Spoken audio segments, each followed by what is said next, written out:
जयांचे करिता स्मरण, होय सकळ विद्यांचे अधिकरण. तेची वंदूया श्री चरण, श्री गुरूंचे. कृपा कटाक्षाची किरणे, मोह समुद्राचे आटणे. घडे जय त्या श्रीकृष्णे, वंदू तया ते श्रीराम. तया दीनांत मांगल्याची मूर्तिमंत, आनंद कदा नाकंत. जगता लागी श्रीराम. शुका सारिखे पूर्ण वैराग्य ज्याचे, वशिष्ठा परिज्ञान योगेश्वराचे. कवी वाल्मिका सारिखा मान्य ऐसा, नमस्कार माझा सद्गुरु रामदासा. जय जय रघुवीर समर्थ. परमपूज्य प्रल्हाद महाराज डॉक्टर काका व आदरणीय मंदाताईंना नमस्कार करते. जयश्रीताईंनाही नमस्कार करते. आत्माराम ग्रंथ ऐकण्यासाठी जमलेल्या तुम्हा सर्व साधकांना वंदन करते. आत्माराम ग्रंथाला सुरुवात करताना मागच्या वेळी आपण विचार केला होता की साधकाने या ग्रंथाचा अभ्यास करण्यासाठी सतत वैचारिक पूल बांधून तयार असावे. विचारांनी सगुणापासून निर्गुणापर्यंतचा प्रवास कसा करावायचा. प्रापंचिक माणूस सतत काय होईल कसं होईल याच्या जोडीला काय करू कसं करू हा जप करत असतो व सतत भयभीत असतो. त्यातून सुटण्यासाठीचे उपाय.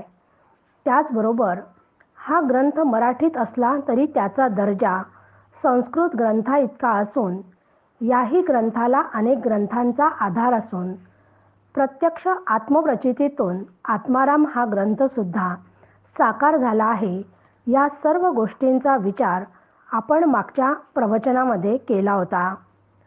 मग मनात प्रश्न निर्माण होतो की हा ग्रंथ समजावून घेण्याचा अधिकार कोणाला आहे. कोणाला डोळ्यासमोर ठेवून हा ग्रंथ लिहिला गेला आहे. या ग्रंथाचा अभ्यास करण्यासाठी जो अधिकार लागतो तो अधिकार माझ्याजवळ आहे का.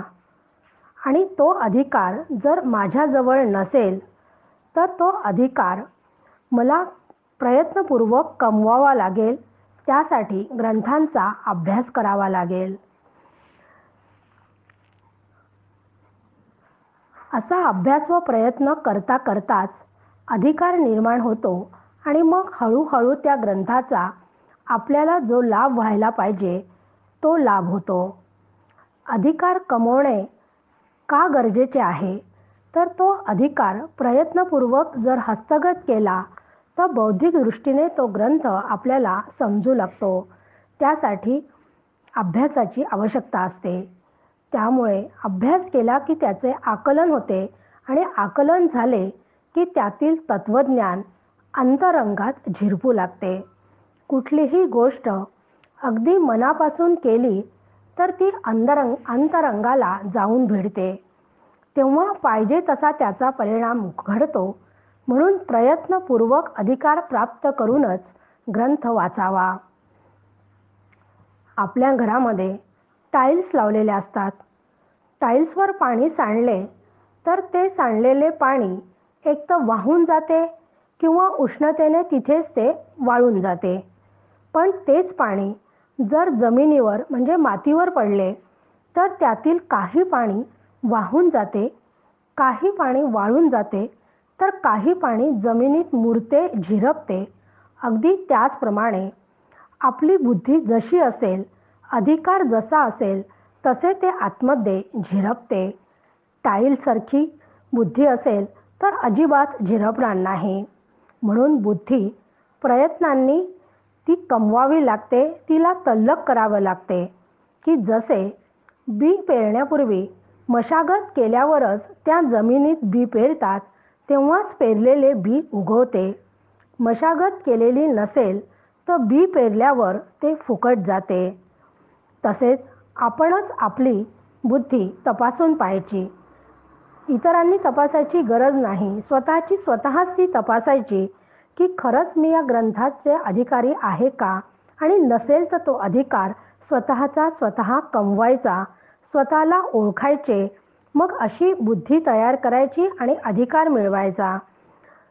असा अधिकार मिळवल्यावर मग तयारीचे स्वरूप काय असावे हेच या ग्रंथामध्ये समर्थांनी सांगितले आहे. आत्मनिवेदनाचे आपण दासबोधातही 3 प्रकार पाहिले होते की एक जड आत्मनिवेदन, चंचल आत्मनिवेदन आणि निश्चळ आत्मनिवेदन. तर जड आत्मनिवेदन म्हणजे माझ्या मालकीचे जे पदार्थ आहेत, म्हणजे शरीर, मन, वाणी, या सर्व अचेतन पदार्थासह असलेला मी सर्वस्वी देवाचा आहे, अशा समर्पणाला जड आत्मनिवेदन म्हणतात. चंचल आत्मनिवेदन की दृश्य जगताला चंचल म्हणतात. त्या जड चेतनात्मक जगतातील प्रत्येक प्राणी हा त्या देवाचा अंश आहे व जडामध्येही तो व्यापूनच आहे. त्यामुळे एका देवाशिवाय मी नावाच्या जाणीवेस मुळीच वाव नाही. अशा निश्चयाला चंचल आत्मनिवेदन म्हणतात. तर निश्चल आत्मनिवेदन म्हणजे या दृश्य जगताला चंचल असे म्हटले जाते. वास्तविक शास्त्र अभ्यास केल्यावर लक्षात येते किंवा शास्त्रग्रंथ आपल्याला समजावून सांगतात की हे जग मुळात झालेलेच नाही, असे अजातवाद सांगतो. त्यामुळे जगत व स्वतः या दोन्हींची जाणीव असणे शक्यच नाही. अशा अजातवादाच्या निश्चयात सतत राहणे याला निश्चळ आत्मनिवेदन असे म्हणतात. या तिन्ही आत्मनिवेदनामध्ये जड आत्मनिवेदन ज्याला साध्य झाले आहे त्याच्यासाठी हा ग्रंथ उपयुक्त आहे. दासबोधामध्ये जड आत्मनिवेदनाचं वर्णन करताना समर्थांनी अतिशय सुंदर त्याची व्याख्या केली आहे. समर्थ म्हणतात, पदार्थ मने काया वाचा, मी हा अवघाची देवाचा, जड आत्मनिवेदनाचा विचार ऐसा श्रीराम. की असा सतत विचार करणे ही अधिकार होण्याची पूर्वतयारी आहे. माझ्या मालकीचे जे जे पदार्थ, वस्तू म्हणजे माझे घर, घरातील सगळ्या वस्तू, एवढेच नाही तर माझे शरीर, ही सगळी ईश्वराची निर्मिती आहे. म्हणून या सगळ्या वस्तू व माझे शरीर हे देखील त्या देवाचेच आहे, म्हणजे त्या ईश्वराचेच आहे. त्यावर ईश्वराची मालकी आहे. असा सहज पक्का निर्णय सतत आतमध्ये व्हायला हवा. याला जड आत्मनिवेदन म्हणतात. हे केवळ बोलणे वरवरचे नको, नाहीतर ती केवळ पोपटपंचीच होऊन जाईल. आहे ते सर्व ईश्वराचे आहे असा एकदा पक्का अंतर्मनात निर्णय झाला तर आपली आवडीची एखादी वस्तू हरवली तरी त्याची खंत न बाळगता ज्याची होती त्याने नेली असा आतमध्ये निर्णय झाला तर वाचलेले सगळे आतमध्ये झिरपले आहे असे म्हणता येईल. पण म्हणून वस्तू कधी व्यवस्थित ठेवायची नाही असे नाही बरे. आपण आपले काम अत्यंत चोखपणे, अगदी व्यवस्थित, कुठलीही चालढकल न करता करायचे हे मात्र लक्षात ठेवायचे. इतकं सगळं व्यवस्थित काम केल्यावरही वस्तू जर हरवली तर त्याची खंत बाळगणे, त्यासाठी अस्वस्थ होणे, घरामध्ये चिडचिड करणे असे जर चालू असेल तर समजायचे की आतमध्ये पक्का निर्णय झालेला नाही. पण सर्व शांतपणे, थोडाही धक्का न लागू देता शांतपणे सांभाळता आले, कुठेच थोडाही धक्का लागला नाही तर समजायचे की मला हे जमले. असे जमणे हेच खरे जड आत्मनिवेदन होय. हे जमले नाही तर असे झालेच कसे, माझे नशीबच फुटके आहे, अशा सगळी प्रश्नांची रांगच रांग सुरू होते. याचा अर्थ सगळं नुसतं वरवरचं बोलणं होतं. म्हणून आतमध्ये पक्का निर्णय करायला हवा. वरवरचे बोलणे अजिबात नको. सर्व काही ईश्वराचे आहे असा आतमध्ये पक्का निर्णय असावा. सगळं काही ईश्वराचे आहे, मग माझे शरीरही त्या ईश्वराचेच आहे. मग हे शरीर ईश्वराने तयार केले आहे.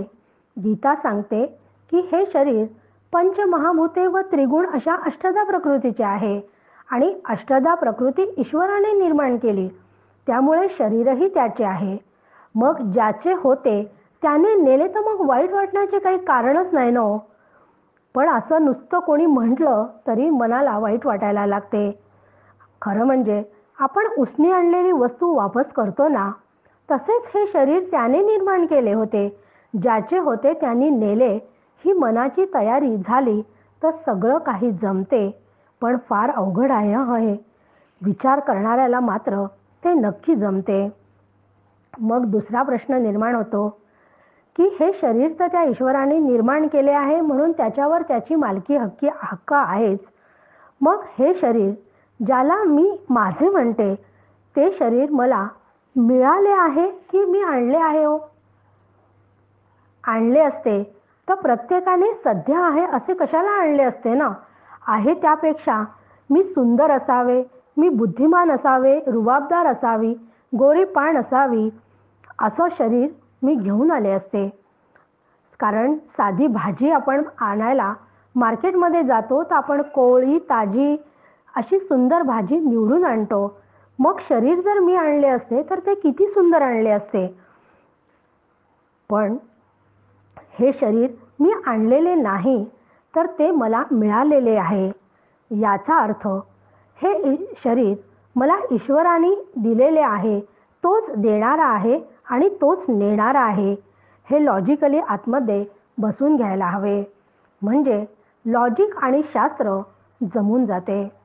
आणखीन एक गोष्ट म्हणजे हे शरीर मिळाले आहे की ते मला मुदतीने मिळाले आहे हो? मालकीने मिळाले असते तर कधीच ते सोडावे लागले नसते. पण आपला, माझा, तुमचा, सगळ्यांचा रोज अनुभव आहे की हे शरीर कोणी ना कोणी सोडून जातो. आपण भेटायलाही जातो, त्याचा अनुभव आपण घेतो आहे की रोज कोणी ना कोणी मृत्युमुखी पडते आहे. म्हणजे जीवनात सतत मृत्यू आपण पाहतो आहे. याचाच अर्थ हे शरीर आपल्या मालकीचे नाही तर ते मुदतीने आपल्याला मिळाले आहे. मग मुदत संपली की इच्छा असो अथवा नसो ते सोडावेच लागते ना. साधी नोकरी करताना सुद्धा मुदत संपली म्हणजे तुम्ही 60 वर्षाचे झाले की तुम्हाला रिटायरमेंट तुमची इच्छा असो वा नसो कंपल्सरी तुम्हाला ते घ्यावेच लागते.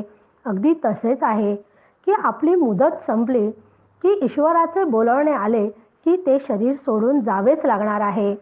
म्हणजे शरीर आपल्याला मालकीने मिळालेले नसून ते मुदतीने मिळालेले आहे, हा विचार पक्का मनात असायला हवा. आपल्यामध्ये आणि देवामध्ये मात्र सतत एक संघर्ष सुरू असतो. राम आणि माझ्यात सतत जो एक खेळ सुरू असतो ना, राम सुरू असतो, त्यात मी म्हणते की हे शरीर वाटेल ते झाले तरी मी जाता कामा नये, मी ते सोडणार नाही आहे. आणि राम काय म्हणतो की वाटेल ते झाले तरी मी ते नेल्याशिवाय राहणार नाही. राम म्हणतो की तुम्ही माझ्याभोवती कितीही प्रदक्षिणा घाला, 13 कोटी नामजापाचा संकल्प करा, 1,00,000 वेळा रामरक्षा म्हणा, व्रतवैकल्य करा, उपास तापास करा, काय करायचे ते वाटेल ते करा, पण वेळ झाली की तुमचे शरीर नेल्याशिवाय राहणार नाही. हा जो खेळ आहे ना, या खेळामध्ये जय कोणाचा होणार आहे हो? तुम्हाला व मला सगळ्यांना माहिती आहे की त्या रामाचा म्हणजे ईश्वराचाच त्यात विजय होणार आहे. मग हे अगदी लॉजिकली विचार आहे. याचा निर्णय आधीच ठरलेला आहे. जसं मॅच फिक्सिंग असते ना, तसं याचाही निर्णय आधीच ठरलेला आहे. मग प्रश्न पडतो की आपल्याला हरायचेच आहे तर खेळायचेच कशाला? मग खेळायचे नाही तर काय करायचे? तर संतांसारखे करायचे. संत सांगतात तसे वागायचे. आपल्यात आणि संतांमध्ये हाच फरक आहे की आपण खेळून खेळून थकतो आणि हारतो, तर संत मात्र न खेळता जिंकतात. संत देवाला म्हणतात की तू माझ्यातले नेऊन नेऊन काय नेशील रे? पंचमहाभूतांचे हे शरीर तू नेशील, माझे प्राण नेशील, माझी बुद्धी नेशील, अष्टधा प्रकृती नेशील, पण तुला मला नेता येणार नाही. कारण तू आणि मी एकच आहोत. याला अद्वैत म्हणतात. संत अत्यंत आनंदाने आम्ही जातो अमुच्या गावा, अमुचा राम राम घ्यावा असं म्हणतात. पण आपल्याला मात्र केवळ फक्त या विचारानेच, म्हणजे मृत्यूच्या भयेनेच, केवळ कल्पनेने, नुसत्या या विचारांनी काळजामध्ये एकदम धस्स होते. म्हणजे संतांचा आनंद हा येणारा जाणारा नसतो. तो कोणा पदार्थांवर, व्यक्तीवर, वस्तूवर अवलंबून नसतो. तर त्यांना जाण असते की माझे स्वरूप खरे काय आहे. त्यामुळे कायमस्वरूपी आनंदीच ते असतात. मग असे आनंदी जीवन चांगले आहे की काळजात धस्स होणारे जीवन आहे हो? हा ज्याचा त्यांनी विचार करावा. यात धस्स होणारा, भयभीत होणारा असा माणूस सुखी कसा असू शकेल? परमार्थ करूनही पुन्हा जर मी भयभीत जीवन मला जगायचे असेल तर परमार्थ करायला कशाला करायचा? तो करण्याला काही अर्थच नाही. मग परमार्थ कशासाठी करायचा आहे? तर मला सुखरूप व्हायचं आहे. सुखी होण्याचा प्रयत्न मला करायचा आहे. सतत सुखाचा अनुभव येईल त्यासाठी संत शास्त्र सांगतात तसा विचार करून तसा पारमार्थिक पूल मला सतत बांधून तयार ठेवायला हवा. त्यासाठी पदार्थ मने काया वाचा मी अवघाची देवाचा हे अत्यंत मनापासून आनंदाने समजून उमजून न विवळता न खंत बाळगता अत्यंत खुशीने आतमध्ये निर्णय करावा. हे फार महत्त्वाचे आहे. कारण प्रापंचिकाची खासियत आहे की प्रापंचिक माणूस सतत तळमळत असतो, तडफडत असतो. सतत त्याचं कुठले ना कुठले रडगाणे सुरू असते, कोणाच्या तरी नावाने बोटे मोडणे सुरू असते आणि या सगळ्या गोष्टींमध्ये अतोनात दुःखच वाटायला येते.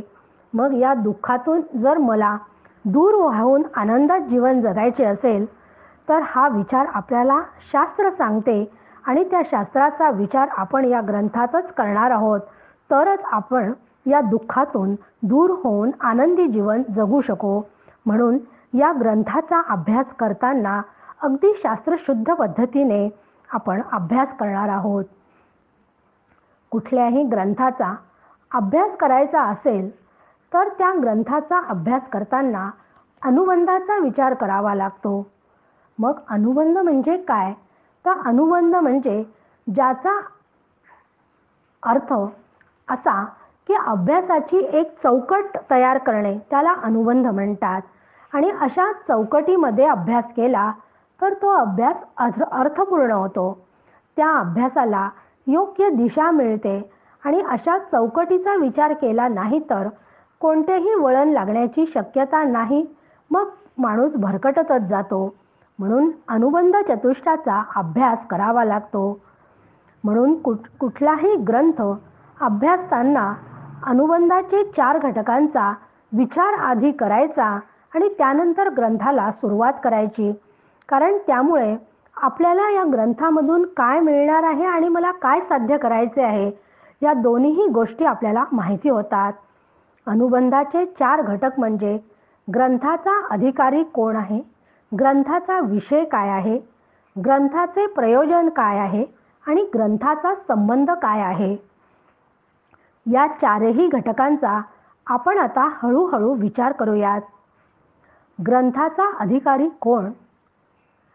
आत्माराम ग्रंथामध्ये पहिल्या समासात त्या समासाचं नाव आहे त्याग निरूपण.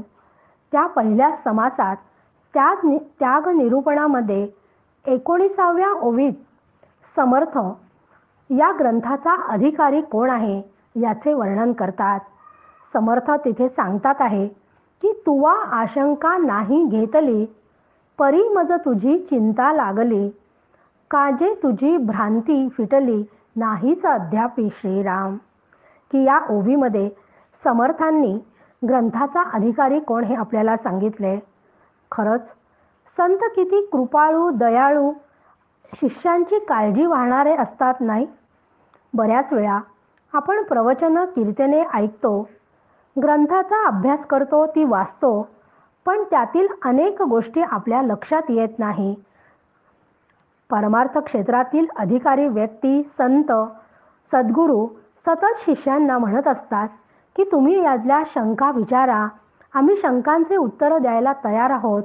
परंतु शिष्य मात्र सद्गुरू संतांसमोर बसतो तेव्हा त्याला प्रश्न विचारण्याची कधी कधी लाज वाटते.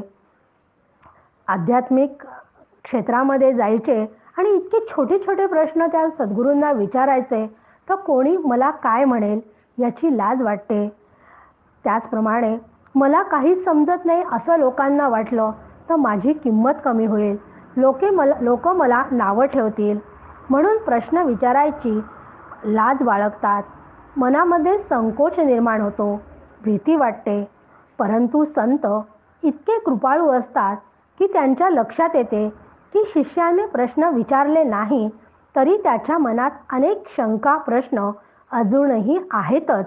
म्हणूनच समर्थ म्हणतात, तुवा आशंका नाही घेतली. तू प्रश्न शंका मला काही विचारल्या नाही, पण मला तुझी चिंता आहे.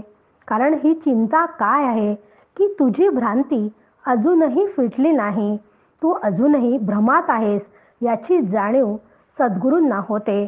तेव्हा ते म्हणतात की तू अजूनही भ्रमातच आहेस, म्हणून मी तुला आता आधी दासबोध सांगितला होता, पण आता पुन्हा तुला मी आत्माराम सांगतो की तू अत्यंत काळजीपूर्वक श्रवण कर, म्हणजे तू भ्रमातून बाहेर येशील.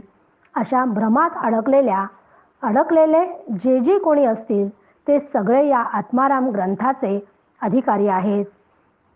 समर्थांनी 21 समासी दासबोध म्हणजे त्याला आपण जुना दासबोध म्हणतो, त्यामध्ये अहंकाराचं निर्मूलन कसं करावं आणि अहंकार निर्मूलनाचं महत्त्व काय हे शिष्यांना समजावून सांगितले होते. समर्थांनी ते सांगितले आणि शिष्यांनी ते ऐकलेही, श्रवणही केले, हे अगदी खरे आहे.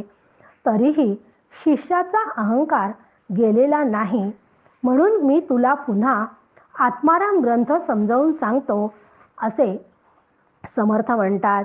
याचा अर्थ की ज्याचे कर्म नीट आहे, उपासनाही नीट आहे, पण अजून अहंकार गेलेला नाही, असा अहंकार न गेलेला या ग्रंथाचा अधिकारी आहे.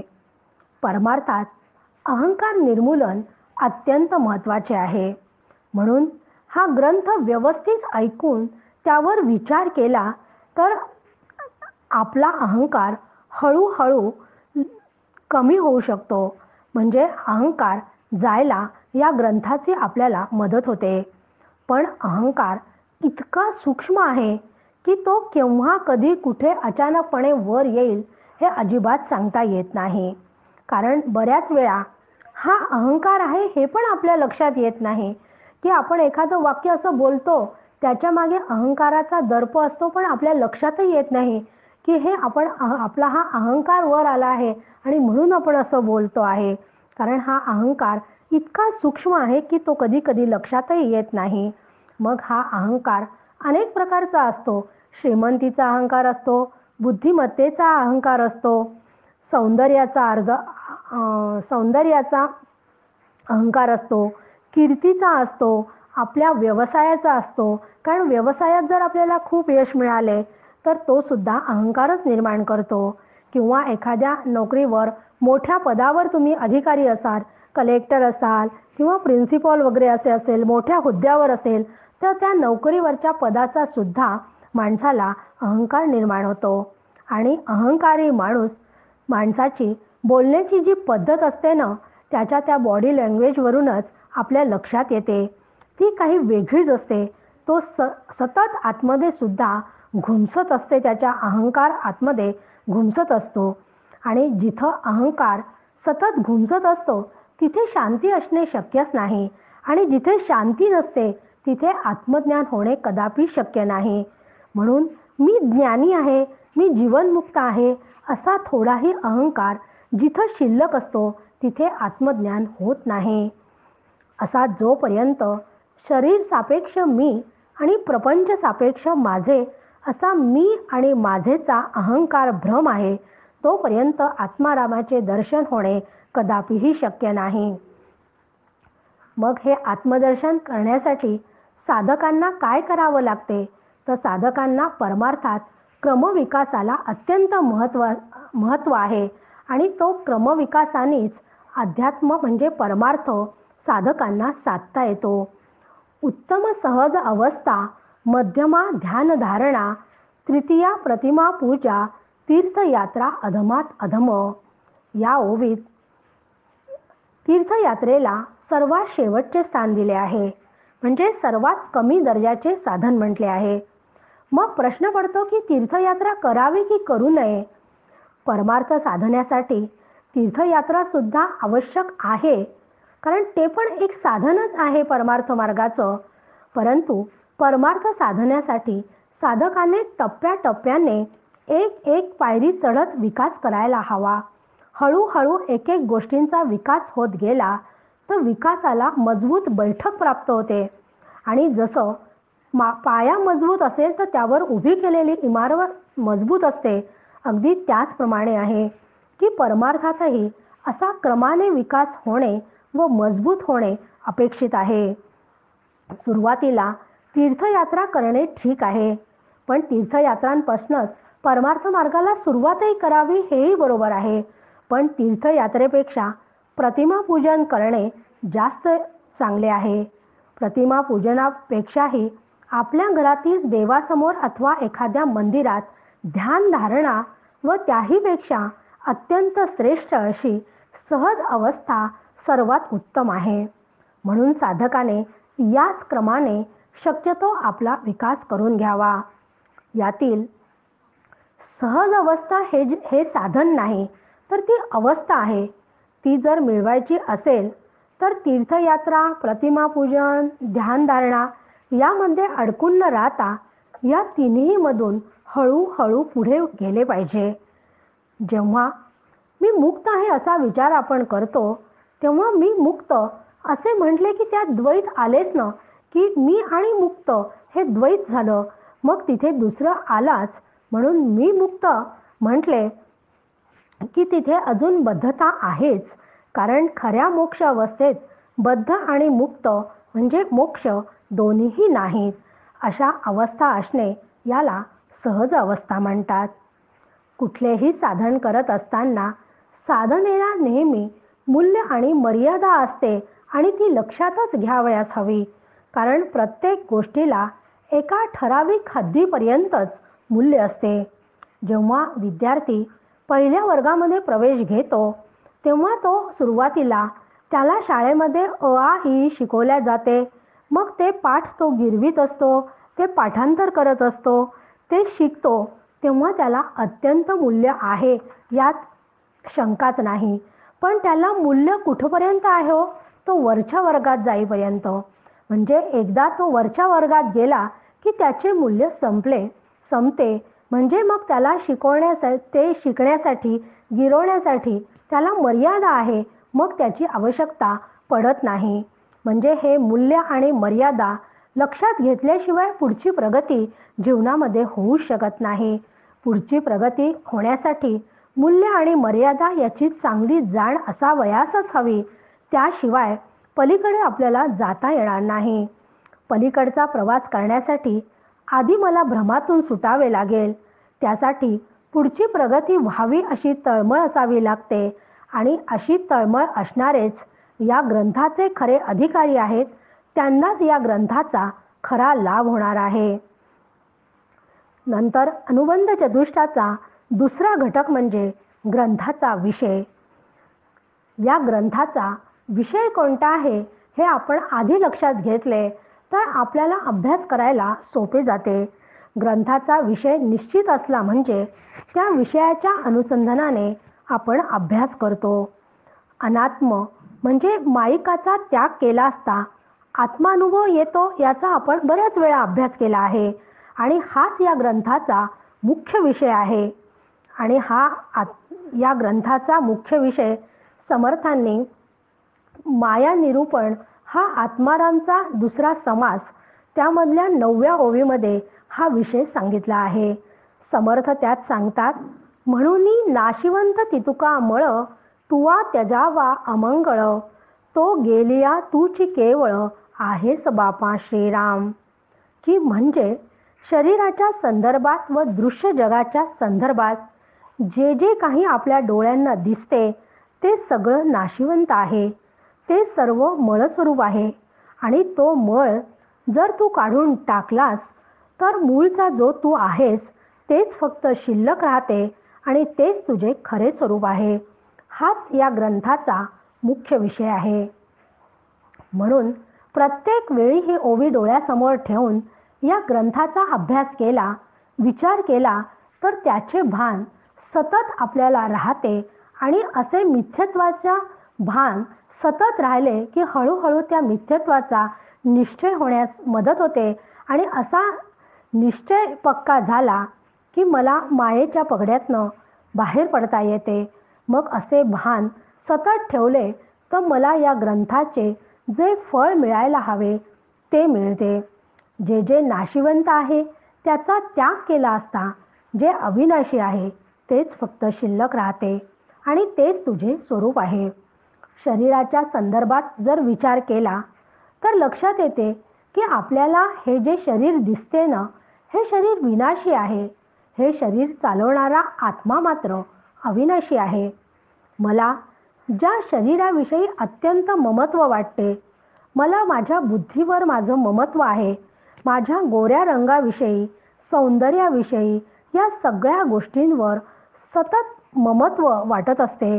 हे सगळं विनाशी आहे हा विचार जर आपण लक्षात ठेवला, आपण ह्या सगळ्या गोष्टी मिथ्या आहे, नाशवंत आहे, त्या सगळ्या गोष्टींवरचं ममत्व जर मी काढून घेतलं तर अविनाशी तत्वावर मी जाऊन थांबू शकते आणि ते अविनाशी तत्व मी आहे हे एकदा पक्के समजले की मला माझ्या स्वरूपाची ओळख होते.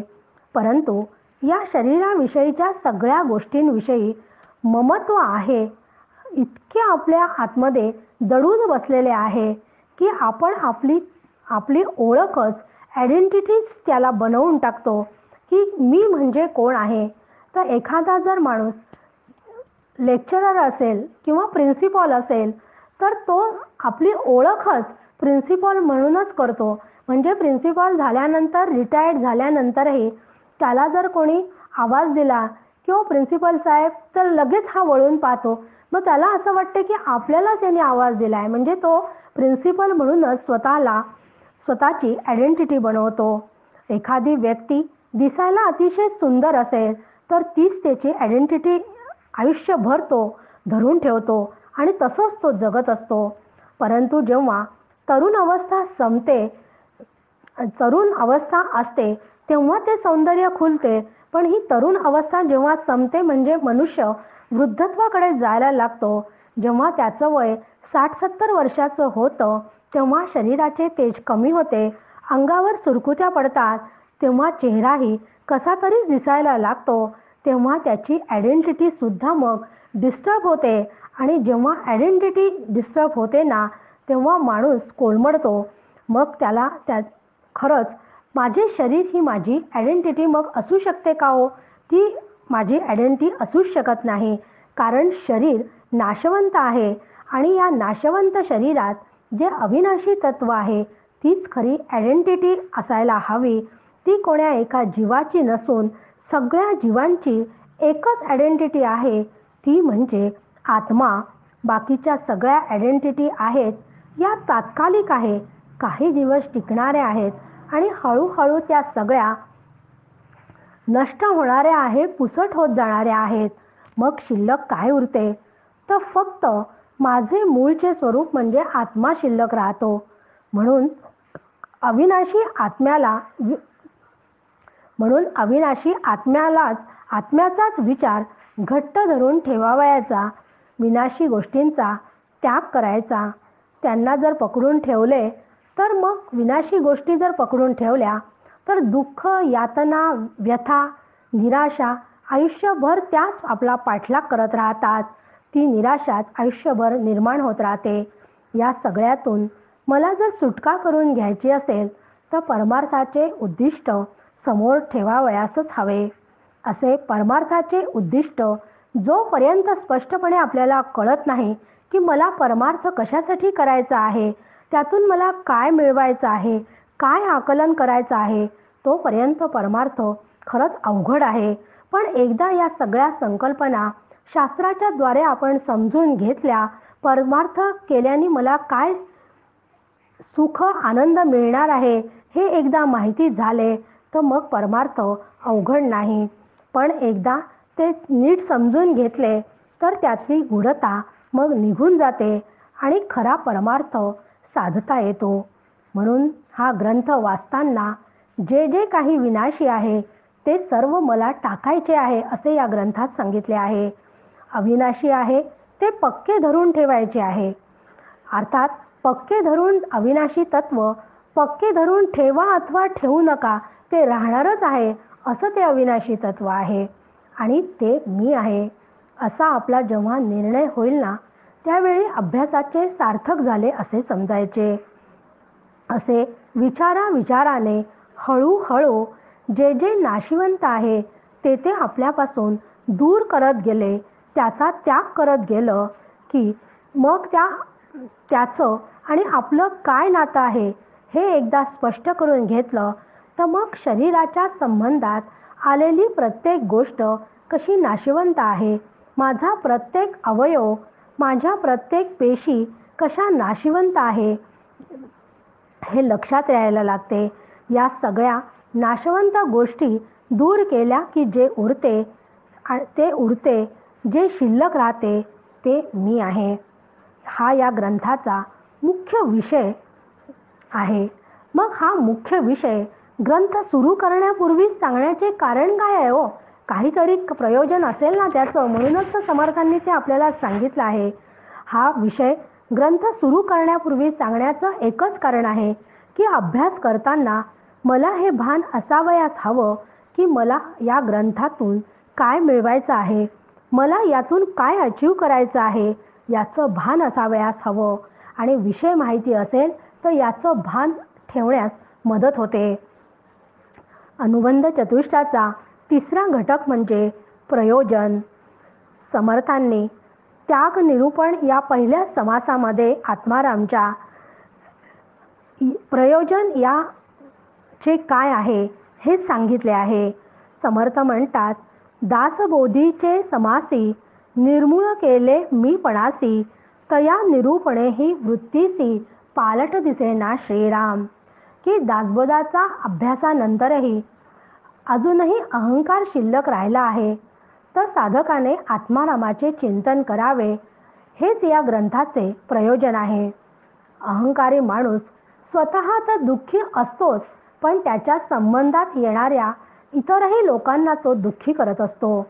अहंकारापायी तो स्वतःचेही नुकसान करतो आणि इतरांचेही नुकसान करतो आणि स्वास्थ्य बिघडवतो. अशी व्यक्ती जेव्हा आपल्याला भेटते ना, अहंकारी व्यक्ती, तेव्हा केव्हा एकदा याच्या तावडीतून मी सुटतो असं आपल्याला होऊन जाते. कारण हा जो अहंकार आहे, हा अहंकार त्या व्यक्तीला अनेक प्रकारांनी आलेला असतो. काही व्यक्तींजवळ सत्ता असते म्हणून त्यांना अहंकार असतो, काहींजवळ संपत्ती असते म्हणून अहंकार असतो, काहींना खूप जीवनामध्ये यश मिळते, कीर्ती मिळते, प्रतिष्ठा मिळते, या सगळ्या गोष्टींचा माणसाला अहंकार असतो. मग यातील एकही गोष्ट शाश्वत नाही आहे. आपण कधी पाहिलं आहे का की सत्ता कायमस्वरूपी कोणाजवळ आहे, संपत्ती कोणाजवळ कायमस्वरूपी आहे? संपत्ती आज आहे उद्या नाही, यश पण आज आहे उद्या नाही, कीर्ती तशीच आहे, प्रतिष्ठाही तशी आहे. मग या सगळ्या गोष्टीत अहंकार करण्यासारखं काय हो? यातलं कोणतीच गोष्ट शाश्वत नाही आहे. मग शाश्वत नसलेल्या गोष्टींचा अहंकार कशासाठी बाळगायचा? पण आपण तो अहंकार बाळगतो. म्हणून साधकाने फक्त या शाश्वत गोष्टींचा त्याग करायचा आणि शाश्वत अशा आत्मारामाचं चिंतन सतत करायचे. ज्या ज्या गोष्टींचा अभिमान निर्माण होऊन अहंकार वाढतो, त्यातील सगळ्या गोष्टी मायेच्या प्रांतातल्या आहे आणि माया नाशवंत आहे. परंतु तिचे आणखी एक लक्षण आहे, म्हणजे ही माया कधीच कोणाला प्रतिष्ठित होऊ देत नाही. सत्ता पैसा आज आहे तर उद्या नाही असं नेहमीच आपल्याला अनुभव येतो. पूर्वी रोमन साम्राज्याची सत्ता होती, नंतर ब्रिटिशांची सत्ता आली, नंतर काँग्रेसची आली आणि आता BJPची आहे. म्हणजे प्रतिष्ठा एकच कोणालाच कधीच राहत नाही. प्रतिष्ठा सतत बदलते. म्हणजे शासनालाही ही माया प्रतिष्ठित होऊ देत नाही, हे नक्की खरे आहे.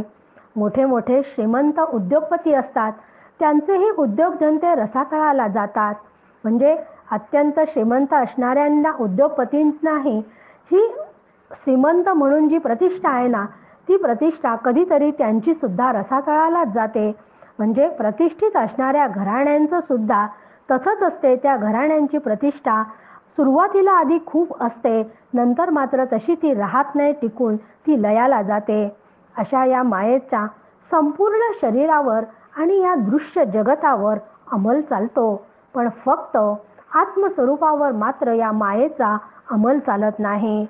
म्हणून मायेच्या प्रांतात आपल्याला सतत कधी सुखाचा तर दुःखाचा अनुभव येत असतो, पण आत्मस्वरूपाच्या ठिकाणी मात्र अजिबात असा अनुभव नाही. म्हणून आत्मस्वरूप मी आहे असा पक्का निर्णय करायचा, कारण तिथे जे सुखरूपता आनंद आहे तो कायमस्वरूपी आहे, तो येणारा जाणारा नाही. म्हणून आतमध्ये मी आत्मस्वरूप आहे असा पक्का निर्णय करून घ्यायचा आणि माईक गोष्टी या बाधित आहे हे लक्षात ठेवायचे. म्हणून माईक गोष्टींचा त्याग करायचा.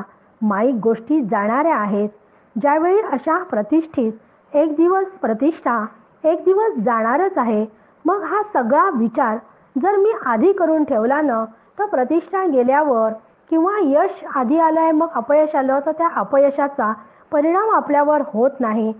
आपण जर आधी या सगळ्या गोष्टींचा विचार करून ठेवला की ही माया सगळ्यांना प्रतिष्ठित होऊ देत नाही, या गोष्टीचा जर आपण विचार करून ठेवला ना तर आपल्याला आपलं दुःख शिथिल होते. म्हणजे मनाची एक पूर्ण तयारी होऊन गेलेली असते की मला जर यशानंतर अपयश हे येणारच आहे, कारण या सगळ्या जोड्या मायेच्या ठरलेल्याच आहे की यश अपयश सुख दुःख हे एका पाठोपाठ येतच असतात. पण माझ्याजवळ जर विचार असेल ना तर माझं दुःख शिथिल होतं. त्या दुःखाकडे पाहण्याची माझी नजर बदलते आणि हेच या ग्रंथाचं फळ आहे, ते आपल्याला मिळते. अनुबंध चतुष्टाचा चौथा घटक म्हणजे ग्रंथाचा संबंध. आत्माराम ग्रंथामध्ये 5 समास आहेत. इतका छोटा हा ग्रंथ आहे, पण अत्यंत महान असा ग्रंथ आहे. या सर्व समासांचा एकमेकांशी अतिशय सुंदर संबंध आणि नातं आहे. यामध्ये 5 प्रकरणे आहेत, म्हणजे 5 समास आहेत. पहिलं आहे त्याग निरूपण, दुसरं आहे माया निरूपण, तिसरं आहे ब्रह्मनिरूपण, चौथा आहे साधना निरूपण आणि 5वं आहे स्वानुभव निरूपण.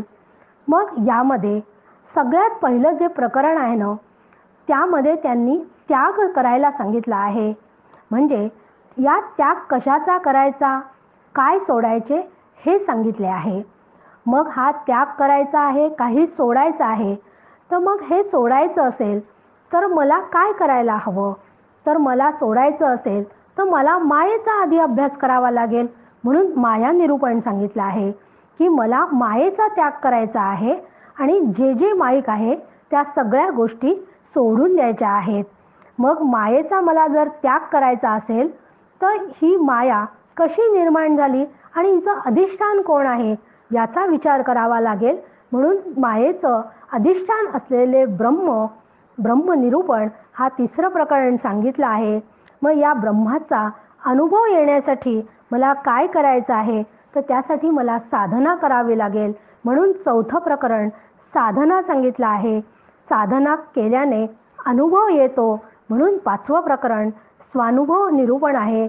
असे या 5ही प्रकरणांचे परस्परांमध्ये अतिशय सुंदर नातं आहे आणि ते नातं जसं जसं उलगडत जाते जसं तसे विचार आपल्याला समजायला लागतात व आत्माराम ग्रंथ हळूहळू आपल्याला उलगडून समजायला लागतो आणि असा समजायला लागला की मग आपण आनंदी व्हायला लागतो आणि मगच खऱ्या आनंद स्वरूपाचा मला अनुभव येतो. आपण चित्रपट पाहायला जातो पहा, तर तेव्हा चित्रपटाच्या आधी आणि मध्यंतरामध्ये नवीन येणाऱ्या चित्रपटाचे ट्रेलर दाखवतात. त्यामुळे त्या चित्रपटाचं स्वरूप आपल्या लक्षात येते.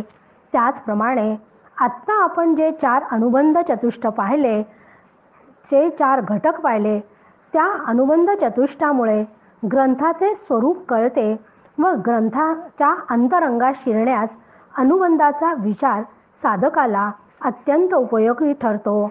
म्हणून आपण 2 प्रवचनांमध्ये केवळ प्रस्तावनाच केली आहे. मग आता या प्रस्तावनेनंतर आपण प्रत्यक्ष ग्रंथाला सुरुवात करणार आहोत. ग्रंथाला सुरुवात करण्यापूर्वी सगळ्यांच्या घरी गणपती व महालक्ष्मींचे आगमन होणार आहे. त्यासाठी आपण सगळे तयारी करणार आहोत. या तयारीसाठी आता दिनांक 11 सप्टेंबरपर्यंत आपण सुट्टी घेणार आहोत. या काळात ग्रुपवर सुंदर विचार टाकला जाईल व 12 सप्टेंबरपासून आत्माराम ग्रंथाला सुरुवात केल्या जाईल. तुम्हा सगळ्यांना गणपती व महालक्ष्मा यासाठी खूप खूप शुभेच्छा देते आणि सगुण पूजेचा आपण सगळेच आनंद घेऊयात. मग पुन्हा 12 तारखेला भेटूयात. जय जय रघुवीर समर्थ.